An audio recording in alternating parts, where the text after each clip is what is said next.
The extinction of any of the world's species of animals is a loss to all humanity. But furthermore, wildlife crimes goes to the heart of our security. The illegal trade threatens to wipe out the natural resources of affected nations by depriving future generations of their heritage and their right to develop those resources in legitimate ways. As rare animal populations are shrinking, demand is surging with the perverse effect of making trafficked wildlife more valuable.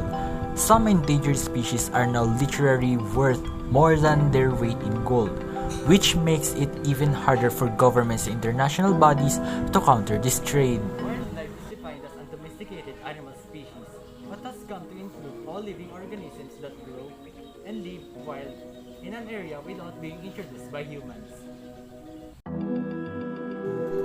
It's wrong that children will continue growing up in countries vulnerable to wildlife crime. We need new efforts to stop wildlife trafficking from our lands, our seas, and our skies.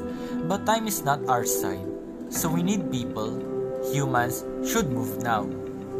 To stop this trading, we must first stop buying. The law of economics states that there will be no supply if there is no demand. Together, we can stop these reckless killings and illegal trading if we unite together as one to protect and conserve wildlife. However, global wildlife populations have decreased by 68% since 1970 as a result of human activities such as overconsumption, population growth, intensive farming, hunting, and poaching, according to 2020 World Wildlife Fund's Living Planet report. If we learn how to decimate the continuous illegal trading of wildlife, it will ensure food security and safety for the population.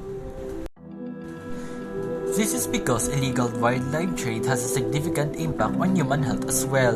The first pandemic of the 21st century, severe acute respiratory syndrome or SARS, infected 8,000 people before it was contained.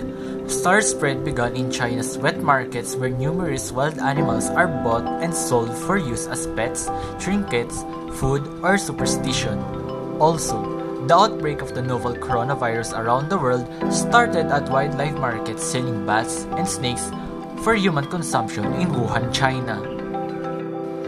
If we want to prevent the future pandemics to come, we should first stop the illegal wildlife trade.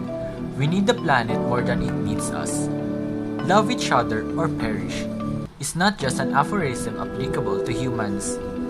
Animals exist for their own purposes and should be left to flourish and thrive as best they can without interference from humans. Endangered animals and plants are often the target of wildlife crime because of their rarity and increased economic value. According to the U.S. Fish and Wildlife Service's International Affair, thousands of wildlife species are threatened by illegal and unsustainable wildlife trade.